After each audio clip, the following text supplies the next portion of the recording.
Hello students, ഇന്ന് നമ്മൾ എടുക്കാൻ പോകുന്ന ടോപ്പിക് എന്ന് പറയുന്നത് unit 6 process of logistic management എന്ന് പറയുന്ന ചാപ്റ്ററാണ്. ഇതിൽ നമ്മൾ പറയുന്നത് ലോജിസ്റ്റിക് മാനേജ്മെൻറ്റിൻ്റെ പ്രോസസ്സാണ്. ഓരോ സ്റ്റേജുകളെയാണ് നമ്മളിതിൽ പറയുന്നത്. ഒന്നാമത്തെ സ്റ്റേജാണ് planning. Planning is the first and most important step in logistic management. Logistic മാനേജ്മെൻറ്റിലെ ഫസ്റ്റ് സ്റ്റെപ്പാണിത്, പ്ലാനിങ്. അത് ഒരു ഇമ്പോർട്ടൻ്റ് ആയിട്ടുള്ള സ്റ്റെപ്പും കൂടിയാണ്. പ്ലാനിങ്ങിൽ എന്തൊക്കെയാണ് ഇൻവോൾവ് ചെയ്യുന്നത്? ബിസിനസ്സിന് ആവശ്യമായിട്ടുള്ള ലോജിസ്റ്റിക്സ്, അതുപോലെ തന്നെ ഡെവലപ്പ് ചെയ്യാനുള്ള സ്ട്രാറ്റജീസ്, ഇങ്ങനത്തെ കാര്യങ്ങളൊക്കെ ഐഡൻറ്റിഫൈ ചെയ്യണം. അതുപോലെ തന്നെ determining what goods need to be transported, the quantity required, the time frame for delivery and the most cost effective method to be used. എന്ത് ഗുഡ്സാണ് നമ്മൾ ട്രാൻസ്പോർട്ട് ചെയ്യുന്നത്, അതുപോലെ തന്നെ എത്ര ക്വാണ്ടിറ്റിയിൽ, അതുപോലെ ടൈംലി എന്ത് ചെയ്യുക, ഡെലിവറി ചെയ്യുക, അതുപോലെ തന്നെ ഏത് മെത്തേഡാണ് നമ്മൾ യൂസ് ചെയ്യേണ്ടത്, കോസ്റ്റ് എഫക്റ്റീവ് ആവാൻ ഏത് മെത്തേഡ് യൂസ് ചെയ്യണം, ഇങ്ങനത്തെ കാര്യങ്ങളൊക്കെയാണ്. ഒരു പ്രോപ്പറായിട്ടുള്ള പ്ലാനിങ് എന്തിന് നമ്മൾ ഹെൽപ്പ് ചെയ്യും? ഡിലേ ടൈം റെഡ്യൂസ് ചെയ്യാനും, അതുപോലെ തന്നെ കോസ്റ്റ് കൺട്രോൾ ചെയ്യാനൊക്കെ ഹെൽപ്പ് ചെയ്യും. അതുപോലെ തന്നെ സ്മൂത്തായിട്ട് ഓപ്പറേഷൻസ് നടത്താനൊക്കെ ഹെൽപ്പ് ചെയ്യും. രണ്ടാമത്തെ പോയിൻ്റാണ് implementation. Once the planning is made it must be put into action. Planning എടുത്തതിന് ശേഷം നമ്മളിനി എന്ത് ചെയ്യണം? അത് നടപ്പിലാക്കണം. അതിനെയാണ് നമ്മൾ ഇംപ്ലിമെൻറ്റേഷൻ എന്ന് പറയുന്നത്. ഇംപ്ലിമെൻറ്റേഷനിൽ എന്തൊക്കെയാണ് ഇൻവോൾവ് ചെയ്യുന്നത്? Coordinating with different department, supplier, transporting and warehouser to make sure everything work as planned. Plan ചെയ്ത മാതിരി തന്നെ എല്ലാവരും എന്ത് ചെയ്യണം? വർക്ക് ചെയ്യണം. ഈ സ്റ്റെപ്പ് എങ്ങനെയാണ്? Logistic system running smoothly efficient തന്നെ പോകും. Monitoring performance and make A adjustment when needed is also part of this stage. നമുക്ക് വേണ്ട എല്ലാവരുടെ പെർഫോമൻസ് നമുക്ക് നിരീക്ഷിക്കാനും, അതുപോലെ തന്നെ വല്ല മാറ്റങ്ങൾ വരുത്താനൊക്കെ ഈ സ്റ്റേജിൽ നമുക്ക് പറ്റും. മൂന്നാമത്തെ പോയിൻ്റാണ് procurement. Procurement refers to the process of resourcing and acquiring the raw materials. Procurement എന്ന് പറയുന്നത് ഒരു പ്രോസസ്സാണ്. റോ മെറ്റീരിയൽസ് എത്തിക്കുക. നമ്മൾ എവിടുന്നെങ്കിലും ഒരു പ്രത്യേക റിസോഴ്സിൽ നിന്ന് നമ്മൾ എന്തെത്തിക്കുക? റോ മെറ്റീരിയൽസ് എത്തിക്കുക. പ്രൊക്യൂർമെൻറ്റ് എന്തുറപ്പ് വരുത്തണം? റൈറ്റ് ക്വാണ്ടിറ്റിയിൽ, ക്വാളിറ്റിയിലും ഗുഡ്സ് എന്ത് ചെയ്യണം? നമുക്ക് അവൈലബിൾ ആയിരിക്കണം. എന്നാലേ കസ്റ്റമേഴ്സിൻ്റെ ഡിമാൻഡ് മീറ്റ് ചെയ്യാൻ പറ്റുള്ളൂ. അതുപോലെ തന്നെ എന്ത് മെയിൻറ്റെയിൻ ചെയ്യാൻ പറ്റുള്ളൂ? പ്രൊഡക്ഷൻ ഷെഡ്യൂൾ മെയിൻറ്റെയിൻ ചെയ്യാനും പറ്റുള്ളൂ. നാലാമത്തെ പോയിൻ്റാണ് transportation. Transportation is the process of moving goods from one place to other. Transportation എന്ന് പറയുന്നത് ഒരു പ്രോസസ്സാണ്, ഗുഡ്സിൻ്റെ മൂവ്മെൻറ്റാണ് പറയുന്നത്. ഒരു പ്ലേസിൽ നിന്ന് മറ്റൊരു പ്ലേസിലേക്ക് എത്തിക്കുക. ഏതൊക്കെ ട്രാൻസ്പോർട്ടേഷൻ മോഡ്സ് ആണ് നമുക്ക് യൂസ് ചെയ്യുക? റെയിൽവേ യൂസ് ചെയ്യാം, അതുപോലെ തന്നെ റോഡ്, സീ ഒക്കെ യൂസ് ചെയ്യാം. ഇത് എന്തിനെ ഡിപ്പെൻഡ് ചെയ്തിരിക്കും? ഡിസ്റ്റൻസിനെയും അതുപോലെ തന്നെ ടൈപ്പ് ഓഫ് ഗുഡ്സും അല്ലെങ്കിൽ അർജൻസിനെ ഒക്കെ ഡിപ്പെൻഡ് ചെയ്തിട്ടാണ് ഇരിക്കുക. ഇപ്പോൾ ലോങ് ഡിസ്റ്റൻസിലേക്ക് കൊണ്ടുപോകേണ്ട ഒരു ഗുഡ്സും, അല്ലെങ്കിൽ നമുക്ക് ഭയങ്കര സേഫ്റ്റി ആയിട്ട് കൊണ്ടുപോകേണ്ട ഒരു ഗുഡ്സൊക്കെ ആണെങ്കിൽ നമുക്ക് ഏത് യൂസ് ചെയ്യേണ്ടി വരും?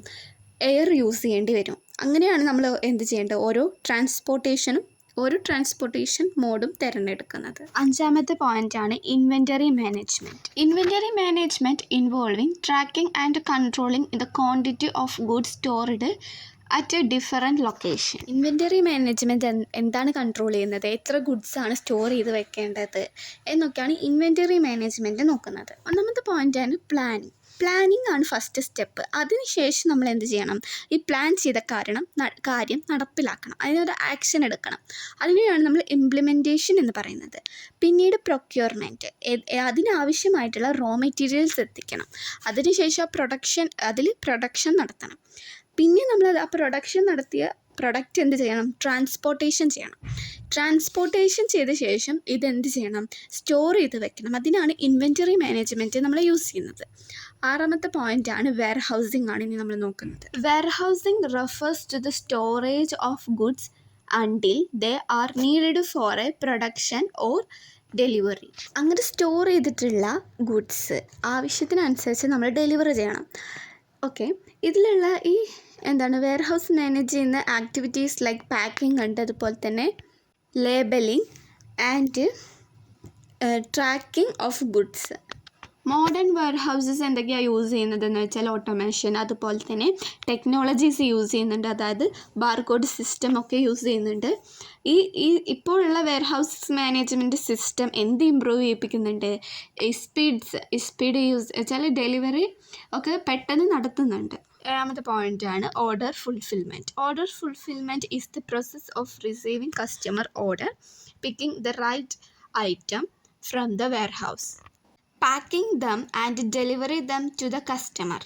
ഓർഡർ ഫുൾഫിൽമെൻറ്റ് എന്ന് പറയുന്നത് ഒരു പ്രോസസ്സാണ്. കസ്റ്റമറുടെ കയ്യിൽ നിന്നും എന്ത് ചെയ്യാണ്, ഓർഡർ സ്വീകരിച്ച് ആ ഐറ്റം വെയർഹൗസിൽ ഉണ്ടോ എന്ന് ചെക്ക് ചെയ്തതിന് ശേഷം അത് പാക്ക് ചെയ്യുക. എപ്പോൾ? കസ്റ്റമർ പറഞ്ഞ ടൈമിൽ തന്നെ അത് പിന്നെ എന്ത് ചെയ്യണം, ഡെലിവറി ചെയ്യും വേണം. ഇതാണ് ഓർഡർ ഫുൾഫിൽമെൻറ്റ് എന്നത് പറയുന്നത്. ഈ സ്റ്റെപ്പിലൂടെയാണ് നമുക്ക് കസ്റ്റമേഴ്സിൻ്റെ സാറ്റിസ്ഫാക്ഷൻ എന്ത് ചെയ്യാൻ പറ്റുള്ളൂ, ഇൻക്രീസ് ചെയ്യിപ്പിക്കാൻ പറ്റുള്ളൂ. നമ്മൾ ഫാസ്റ്റും അതുപോലെ തന്നെ അക്യുറേറ്റഡ് ആയിട്ടാണ് ഓർഡർ ഫുൾഫിൽമെൻറ്റ് ചെയ്തിട്ടുണ്ടെങ്കിൽ കസ്റ്റമേഴ്സിൽ എന്ത് ബിൽഡ് ചെയ്യാൻ പറ്റും, ഒരു ട്രസ്റ്റ് ബിൽഡ് ചെയ്യാൻ നമുക്ക് പറ്റും. എട്ടാമത്തെ പോയിൻ്റാണ് distribution. Distribution refers to the process of delivering finished goods to wholesaler, retailer or directly to customer. Distribution എന്ന് പറയുന്നത് പ്രോസസ്സാണ്. ഫൈനൽ ഗുഡ്സ് ഒന്നെങ്കിൽ നമ്മൾ എന്താണ് കസ്റ്റമറിലേക്കോ ഡയറക്റ്റ്ലി കസ്റ്റമേഴ്സിൻ്റെ അടുത്തേക്കോ അല്ലെങ്കിൽ റീറ്റെയിലേഴ്സിൻ്റെ അടുത്തേക്കോ എത്തിക്കും. ഡിസ്ട്രിബ്യൂഷൻ ചെയ്യുന്ന സമയത്ത് നമ്മൾ എന്തൊക്കെ സെലക്ട് ചെയ്യണം? ഡിസ്ട്രിബ്യൂഷൻ ചാനൽ, അതുപോലെ തന്നെ managing delivery schedule and coordinating with transportation providers. അപ്പോൾ ഒരു ഡിസ്ട്രിബ്യൂഷൻ നടത്തുന്ന സമയത്ത് നമ്മൾ ഇതൊക്കെ സെലക്ട് ചെയ്യണം. ഒരു പ്ലാനഡ് ആയിട്ടുള്ള ഡിസ്ട്രിബ്യൂഷനാണ് നമ്മൾ നടത്തിയതെങ്കിൽ എന്താണ്, നമുക്ക് റൈറ്റ് പ്ലേസിൽ റൈറ്റ് ടൈമിൽ തന്നെ ഗുഡ്സ് എത്തിക്കാൻ പറ്റും. ഒമ്പതാമത്തെ പോയിൻ്റാണ് controlling. Controlling is the final and ongoing step in logistic management. Logistic മാനേജ്മെൻറ്റിലെ ഫൈനൽ സ്റ്റെപ്പാണ് കൺട്രോളിങ്. മോണിറ്ററി ആക്ടിവിറ്റീനെ നിരീക്ഷിക്കാനും മോണിറ്റർ ചെയ്യാനും അതുപോലെ തന്നെ പെർഫോമൻസ് ട്രാക്ക് ചെയ്യാനും പിന്നെ എന്ത് ഐഡൻറ്റിഫൈ ചെയ്യാൻ പറ്റും, നമുക്ക് ഡീവിയേഷൻ ഓർ ഇൻഎഫിഷ്യൻസീസ് ഒക്കെ മനസ്സിലാക്കാൻ പറ്റും. എത്ര കാര്യക്ഷമത ഇല്ലാതെയാണ് ഇത് ചെയ്തിരിക്കുന്നത്, അതുപോലെ തന്നെ ഇതിൻ്റെ എല്ലാ കാര്യങ്ങളും നമുക്ക് ഇതിലൂടെ മനസ്സിലാക്കാൻ പറ്റും. അതിൽ നമുക്കൊരു ആക്ഷൻ എടുക്കാനും ഇത് ഒന്നുകൂടി ഇമ്പ്രൂവ് ചെയ്യാനും പറ്റും. ഈ കൺട്രോളിങ് സ്റ്റെപ്പിലൂടെ നമുക്ക് പറ്റും. അതുപോലെ തന്നെ എഫക്റ്റീവായിട്ടുള്ള ഒരു കൺട്രോളിങ് ഹെൽപ്പ് ചെയ്യും നമ്മൾ എന്തിന്, maintaining high level service level എന്താണ് ഇൻക്രീസ് ചെയ്യിപ്പിക്കാനും അതുപോലെ തന്നെ കോസ്റ്റ് ഒക്കെ റെഡ്യൂസ് ചെയ്യാനും നമ്മളെ ഹെൽപ്പ് ചെയ്യും. അതുപോലെ തന്നെ ലോജിസ്റ്റിക് ഓപ്പറേഷൻ നമുക്കൊന്നും കൂടി ഇമ്പ്രൂവ് ചെയ്യിക്കാനൊക്കെ പറ്റും. പ്രോസസ് ഓഫ് ലോജിസ്റ്റിക് മാനേജ്മെൻറ്റിന് 9 സ്റ്റെപ്പാണുള്ളത്. ഒന്നാമത്തെ സ്റ്റെപ്പാണ് പ്ലാനിങ്. ഇതാണ് ഫസ്റ്റ് സ്റ്റെപ്പ്. നമ്മൾ എന്താ ഐഡൻറ്റിഫൈ ചെയ്യുക, എന്താണ് നമുക്ക് വേണ്ടത് എന്ന് ഐഡൻറ്റിഫൈ ചെയ്യുക. അതിനുശേഷം നമ്മളൊരു ആക്ഷൻ എടുക്കണം, അത് നടപ്പിലാക്കണം. അതിനാണ് ഇംപ്ലിമെൻറ്റേഷൻ എന്ന് പറയുന്നത്. അതിനാവശ്യമായിട്ടുള്ള റോ മെറ്റീരിയൽസ് നമുക്ക് എത്തിക്കണം. അതിനാണ് പ്രൊക്യൂർമെൻറ്റ് എന്ന് പറയുന്നത്. അതിനുശേഷം നമ്മൾ ആ റോ മെറ്റീരിയൽസ് യൂസ് ചെയ്തിട്ട് പ്രൊഡക്ഷൻ നടത്തിയിട്ടുണ്ടാവും. ആ പ്രൊഡക്റ്റൊക്കെ എന്ത് ചെയ്യണം, ഒരു ലൊക്കേഷനിൽ നിന്ന് മറ്റൊരു ലൊക്കേഷനിലേക്ക് നമുക്ക് എത്തിക്കണം. അതിന് നമ്മൾ എന്ത് യൂസ് ചെയ്യുന്നു, ട്രാൻസ്പോർട്ടേഷൻ യൂസ് ചെയ്യുന്നു. എത്ര ക്വാണ്ടിറ്റി ഓഫ് ഗുഡ്സ് ആണ് ആവശ്യമെന്നൊക്കെ കൺട്രോൾ ചെയ്യുന്നത് ആരാണ്, ഇൻവെൻറ്ററി മാനേജ്മെൻ്റ് ആണ്. അതിനുശേഷം എവിടേക്ക് എത്തിക്കും, വെയർഹൗസിലേക്ക് എത്തിക്കും. വെയർഹൗസിലേക്ക് എത്തിയ ഗുഡ്സ് എന്താണ്, പാക്ക് ചെയ്യുക, ഇങ്ങനത്തെ കാര്യങ്ങളാണ്. ഓർഡറിങ് പ്രോസസ്സ് എന്ന് പറയുമ്പോൾ എന്താണ്, ഇങ്ങനെ പാക്ക് ചെയ്തിട്ടുള്ള ഗുഡ്സൊക്കെ കസ്റ്റമേഴ്സ് എന്ത് ചെയ്യും, ഓർഡർ ചെയ്യും. ആ ഐറ്റം അവിടെ ഉണ്ടോ എന്നൊക്കെ ചെക്ക് ചെയ്യുക. ഇങ്ങനത്തെ കാര്യങ്ങളൊക്കെയാണ് ഓർഡർ പ്രോസസ്സിലുള്ളത്. അതിനുശേഷം ഡിസ്ട്രിബ്യൂഷനാണ്. ഇങ്ങനെ ഫൈനൽ ഗുഡ്സ് ഒന്നെങ്കിൽ കസ്റ്റമേഴ്സിൻ്റെ അടുത്തോ അല്ലെങ്കിൽ റീറ്റെയിലേഴ്സിൻ്റെ അടുത്തോ എത്തിക്കുക. 9ാമത്തെ പോയിൻ്റാണ് കൺട്രോൾ. ഇതൊരു ഫൈനലായിട്ടുള്ള സ്റ്റെപ്പാണ്.